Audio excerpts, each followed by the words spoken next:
Today I'm going to show you how to get started with Unreal Motion Graphics for the very first time.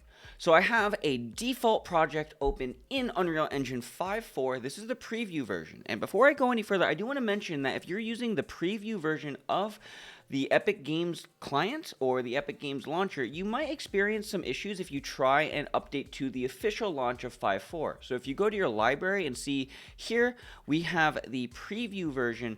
I do not recommend doing live production projects unless you know how to migrate projects later, which we'll cover in another video. But long story short, if you're in the preview, just be cautious before you try and do a big project in it. Now, in this version of Unreal Engine, I am assuming that you're starting with Unreal for the very first time, and this is probably what you're looking at when you open it up. First thing I always do is I go up to Window, and I go up to Load Layout, and use UE4 Classic Layout. I'm just going to pull it back over here, and now we have more content. We're still not touching the motion graphics stuff, though, because we now have to go up to our settings in the lower or upper right-hand corner and go to Plugins, and then here we're going to type in Motion Design. There we go. That's what it's called, Motion Design. We're going to hit yes. We're basically just saying, hey, let's turn on the plugin and let's go ahead and restart our engine. If this is your first time opening up the Unreal Motion Graphics, you will have to restart. So let's do that. 2,000 years later. So after about 2 minutes, we restarted Unreal Engine, and now we're ready to start thinking about motion graphics. The first thing you need to know is that the motion graphics tab is going to be under this button right here, or if you go into your selection mode up here, we have all these different other modes that we can work with in Unreal Engine. I'm going to select Motion Design, and it's going to give us some extra window right here, and I'll also hit this button, and it's basically going to populate our viewport with other windows that are relevant to motion graphics. I'm going to go ahead and move my sequencer into my content browser window right here and just dock it right there. It's always just a little bit easier for me to work with that way. And then I have this remote control. I will just put it down over here, right there. Maybe I'll just put it under the details panel, just like so. So now we have almost the default Unreal Engine 4 layout, but we have a couple extra windows that are native to the motion graphics tools. So in the upper right hand corner, we have our motion design outliner, and it's basically like an Unreal Engine outliner default, which is right here, but it's going to give us a little bit more information that's relevant to motion graphics. On top of that, we also have a sequencer down here, and this sequencer is basically our timeline, kind of like in After Effects or any other motion graphics software. Now, to move around our viewport, we can basically think about Unreal Engine as like a 3D software package. So it's not like After Effects where we're looking at like a 2D view. Instead, we can still fly around our scene. Now, the motion graphics panel here allows us to add more basic shapes that is typically native to 2D motion graphics. So I can bring in an ellipse and just draw an ellipse like so, and it'll create a 2D motion graphic in a 3D environment just like that. I'm going to go ahead and delete that because the best part about the motion design tools in Unreal, for me at least, is some of the actors. And these actors are going to be like our cloner actor and our effectors. And this is typically something you might see in something like Cinema4D or Blender with an array or a cloner. Similar principle. So let's go ahead and take a look at that right now. I'm going to go to my content browser, and I have this folder of extra little dice that I use for a lot of my projects. I'll go ahead and drop in this D20 into my content browser right here, and we're basically importing an FBX file. So as I import this, it's going to populate a material and the D20 right here, and I'm just going to drop this into my scene like so. And if I go to my details panel, we can see that we have a bunch of different properties for our window. Now, for some reason in the Unreal Engine 5.4, I'm recording this as like a first reaction video, we can see that I have to really bring out my details panel super far to show this. I don't know why that's happening. Hello, Future Jags here. I just wanted to call out that when I loaded up the file or loaded up one of the objects, this was super collapsed and invisible. And I think opening like this is a bug, and I've never actually had to hit this line, but you can hit this line and extend this out. So Past Jags is dumb, and now Past Jags knows something and is now Future Jags. Back to the video. I'm going to confess this honestly does seem like a little bit of a bug, but I'm going to keep this in the video. And yeah, so I have this dice in my scene now, and if I hit F on the keyboard as I move around my scene by holding right click and using WASD, we can see that, hit F, there's the dice in my scene. I'm going to go ahead and bring in this cloner actor right here and drop it into my scene like so. And where is my cloner? There it is. And now we have a cloner, but for some reason it's all the way down there for some reason. We can go ahead and go to the transform properties in the details panel right here and hit this back arrow, and that's going to center it up into our world origin. And then I'm going to go to my rotation property and do the same thing. Now if we look at our cloner in our outliner up here, we can see that it has a default cube in it. And if I hit F, oh come on dude, hit F, there we go, with the cube selected rather, we can see that now we have that cube. But if I go ahead and take this D&D dice right here, drop it under the cloner, we can see that we have one problem. The actors that we import from any other software, they have to be movable. So if I go into the details panel of my object, we can see that we have this option called mobility.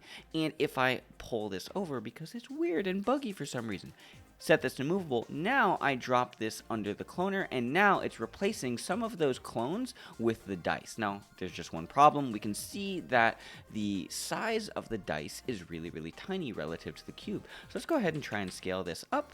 And now we have a bigger dice. If I set it to 5, I'll just set this to like 20, 20, 20. Yeah, that's good for now. We can go ahead and delete the default cube in the cloner, and now it's just going to create an array of dice. Now, in your Unreal viewport default, you're going to get this floor actor. We don't need it for this example, so we'll just delete that right there. And we can also see that there's some weird little issues happening with this dice. And the reason why that's happening is because the scale in Unreal is really, really small, it deleted some of the degenerate polygons. So what I'm actually going to do is I'm going to go ahead and re-import this dice, but I need to first delete it. So this might crash Unreal because it's under a cloner, but we'll see what happens. It didn't do anything. That's awesome, but let's go ahead and re-import this.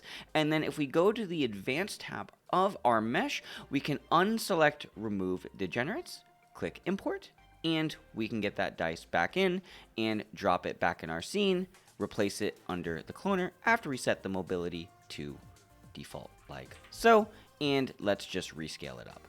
30, 30, 30. Sweet. So now we have those corners fixed. The next thing we need to do is add a material to this. So the thing about Unreal Engine is that while the motion graphics tools are trying to be favorable and easy for motion graphics artists, you have to think about some of this stuff like a 3D project. So if we right click on our content browser and go to material, we can just make a solid color. And then when we open up this material right here, we're going to get all these scary nodes, but that's totally okay. We're going to add a couple things to help us change the color. So if I hold 3 on my keyboard, this is going to create a constant node. And this 3 constant node has 3 properties: red, green, and blue. So then we can pipe this in right here, and it's basically a color node. Let's go ahead and set this to like a nice rich blue sort of thing. That might be purple, but Jags is colorblind. We're going to hold 1 on our keyboard and hit the left click button and add a couple single value constant nodes, and we'll pipe this constant into the roughness, and we'll pipe this constant into the specular. Let's just go ahead and invert these really quick. Now if we select everything by clicking and dragging, making a box, right click and go to convert to parameter, this is basically going to allow us to change this procedurally. It's a little bit easier. We're making a tool. So we'll call this first one color. We'll click on this one, we'll hit F2 on our keyboard, and we'll call this specular. And on this one, we'll call this our roughness. Sweet. I missed an S right there. All right, so go ahead and save this. And now what we're going to do is close this, right click on this material that we made, and we will call this or make this a material instance. So if I go ahead and drag this into the material slot of my dice right here, it should theoretically swap the dice color. But there's just one problem. The reason why I'm making this video is that the cloner tools and a lot of the motion graphic systems are built on this thing in Unreal called Niagara. And Niagara is basically their particle system. Now, obviously this dice is only showing up as gray still, even though we tried to put on this color. So the first thing we'll do is we'll just pull it out and pull it under and see if it does it. No, it does not. And the reason, oh, actually it did. The problem with Niagara is sometimes it just has to update, and there's just a couple little weird quirks and things around Niagara in the way this tool was built. So that's something to consider. Now, if you don't have this material showing up for your objects, what you have to do is go into the material options here, and if you scroll all the way down to this property right here, the usage, this is basically telling us what is this material going to be used for? And we need to make sure that used with Niagara mesh particles is checked. If that's not checked, it's going to show up as gray and it's not going to work. So that's something to certainly consider. So now we have our cloner of the object, and let's go ahead and stylize this up just a little bit. Right now it's set to a grid. That's totally fine. I want to set the X to 1, the Z to like 40, and the Y to like 40. Oh, actually, no, we'll do the X to 40 as well, and the Y to 1. Maybe we'll instead, not that one. Is it this one? 40. Yeah, I just want like an array of dice. Just a big sort of sea of them, which is super cool. This is something that I've been asking for in Unreal for a very, very long time, and now we can do that.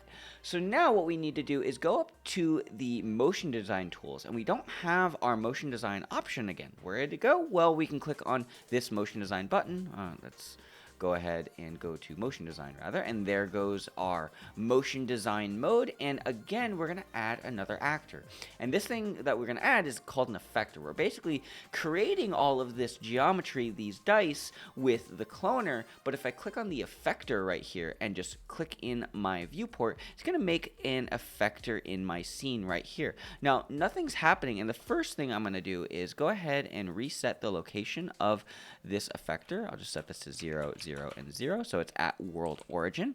Now we have to go into the cloner and be like, what effector are we going to use? To add an effector and have this object that we just added affect our cloner, we're going to go to this array element right here, hit add, and then we're going to go ahead and hit the eyedropper and select our effector. Come on. There we go. Did it do it? Well, we can go ahead and select this effector with the drop-down menu right there. So now this effector should be affecting these dice in our scene. So if I go to my effector and I go ahead and add some value after I scale it up, make it nice and big, let's go ahead and go to our offset. And if we crank the offset by a lot, we can see that it's creating this movement of the dice. It's basically moving it. Now, one of the things that's hard to see with the effector is that it's affecting a certain area, and there's these really, really thin lines. Very conveniently, though, we can go into the advanced option of the effector and increase the visualizer thickness by like 5. So now it's much, much bigger. Let's zero out the rotation as well. And now if we move this effector around our scene, it should affect those dice, which is super cool. So what I'm going to do is I'm going to do a quick little animation just to give you an idea of how you could use some of this stuff. We'll do more advanced tutorials later, but now what I want to do is go into my sequencer right here and drag this effector into my sequencer like so, and now we have this effector. Now the sequencer works as in we add properties to the objects in our sequencer to animate. So the thing I want to animate for this sequencer is going to be the transform. We want to move this effector around our scene. So if we look at our sequencer right here, we see that we have our endpoint of the green left side, and then the endpoint, which is the red right side. I'm going to hold control and mouse wheel backwards, and then move forward in time to 240 frames, because that's always a good amount of time for an animation. And then we have our frame rate button right here. Let's go ahead and select this. Set this to 24 frames per second and readjust my out point by right-clicking in my sequencer and dragging, and then I go to the very end, and then I hit the end key, or it's not the end key, It's not After Effects. That's okay. We'll just click and drag it out like so. And now I'm going to go ahead and add a keyframe. So I'll go to the frame 0 right here.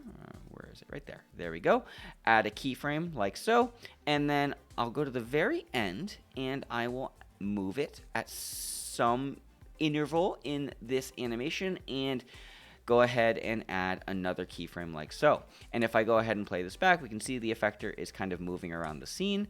I can also go ahead and add another property. So I'll go to the plus sign right here, and let's go ahead and add a... I changed my mind. Instead of adding a keyframe here, we're going to go ahead and change this value a little bit. So instead of offsetting it, we're going to go ahead and set that to 0, and I'll set the rotation to like maybe 180, 180, and 180. So now it should...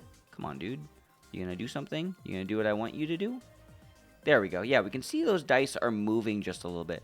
And I'm also going to go ahead and change the... Z value, the blue value, to go down. So then it's creating this like dome sort of thing. Let's go to the positive value, maybe like 1500, like so. So now as we move around, these dice are sort of like creating this little dome effect sort of thing. Now we can go ahead and in the effector change how much it's affecting by changing the magnitude. Or we can also increase the inner radius and outer radius. So we can see that this sphere, this shape of the effector is changing the influence of the effector over this inner radius and outer radius. Now very conveniently, we can go ahead and change the shape as well to like a box. And now it's going to be a much smaller box. And we can go ahead and change this to be a much thinner line and maybe increase that. So now we get this kind of effect. Let's make it a little wider. Burp, just like so.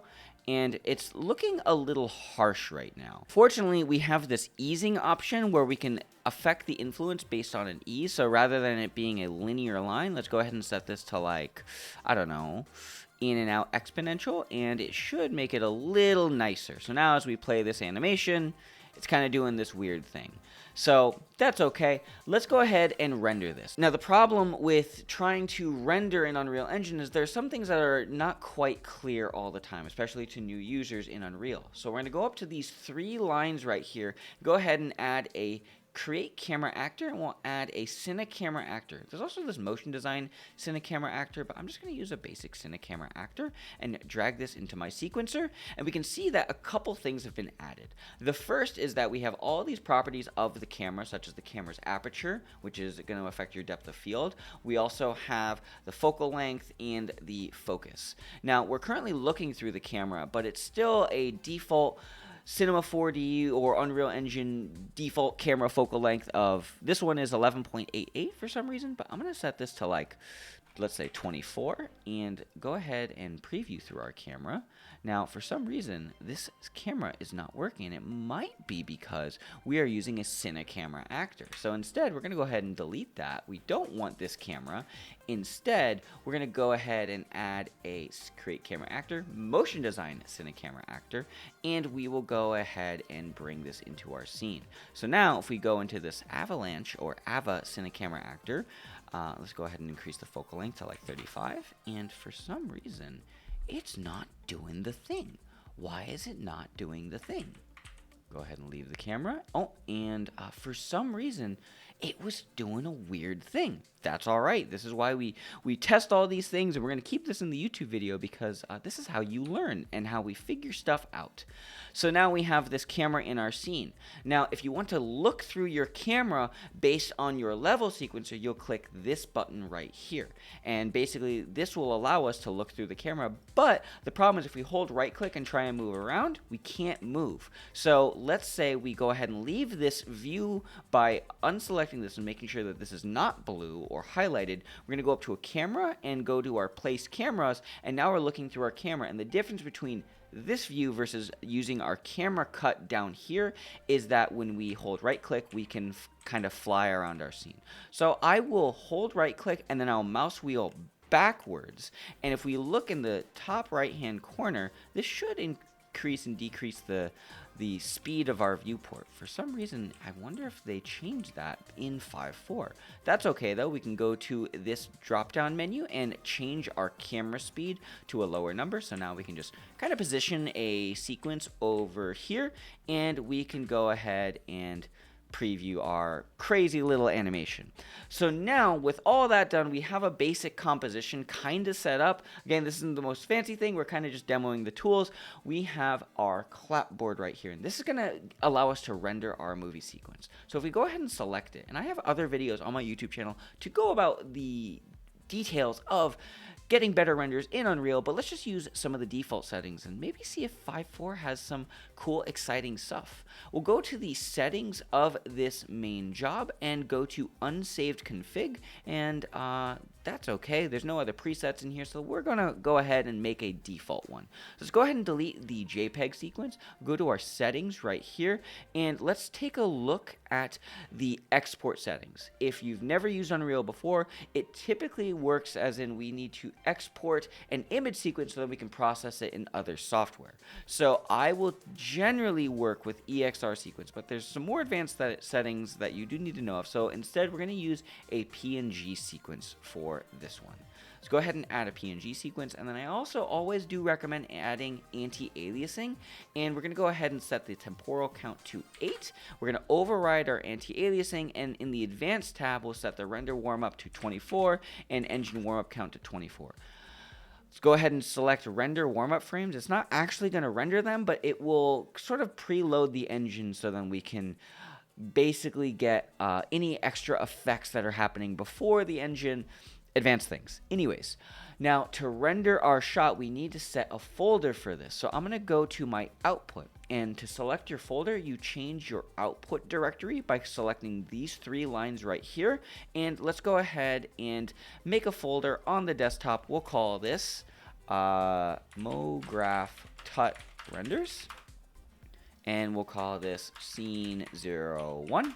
And drop this in the folder right there, and we can set our output resolution. Now it's very important for our output resolution, that's to match our aspect ratio of our camera. So output resolution 1920 by 1080, that's fine. Let's just double check the aspect ratio of our camera now. So I'm going to go ahead and minimize this, go to my Avalanche Cine Camera Actor, and I'm going to minimize my favorites tab. I'm going to go to the film back settings, and I'm going to make sure that this is 16 by 9.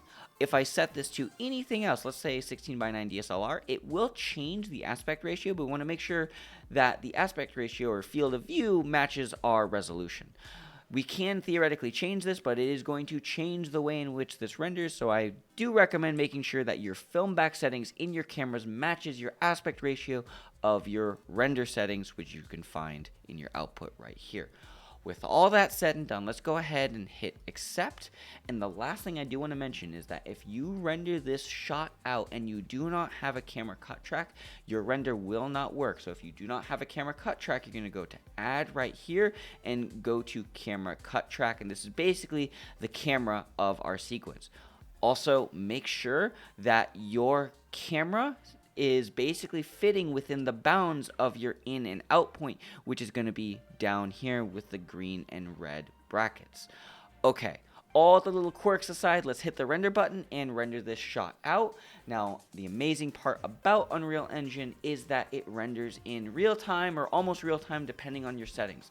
This shot should render pretty quick, so it's going to take a second to warm up because it's loading all of the Niagara stuff in post. 6.5 hours later. Now I did render this shot, and I do want to mention that I'm getting this weird issue where it's compiling shaders every frame for some reason. So again, this is Unreal Engine 5.4 preview, and yeah, so you might experience some weird things like I am right now, but hey, this is what's happening. So we're gonna let this render. It's rendering pretty fast still, but for some reason it's just taking a lot longer than it should. 47 minutes, that's crazy. What's going on? I honestly think it's worth sharing some of this stuff because whenever new experimental things come out, while it does seem cool, sometimes just things are a little funky. So we problem solve and we figure it out. So we're just going to let this go. It's going to take 20 minutes, give or take.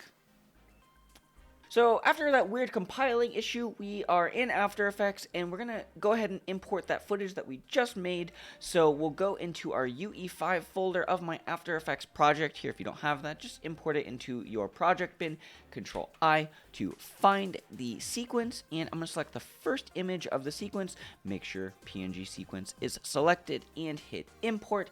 And I'm gonna go ahead and drag this image sequence into my timeline in After Effects, and we have our weird little funky Unreal Engine motion graphics animation using the motion graphics tools. We can hit Control M and go to our render queue. We have our shot right here.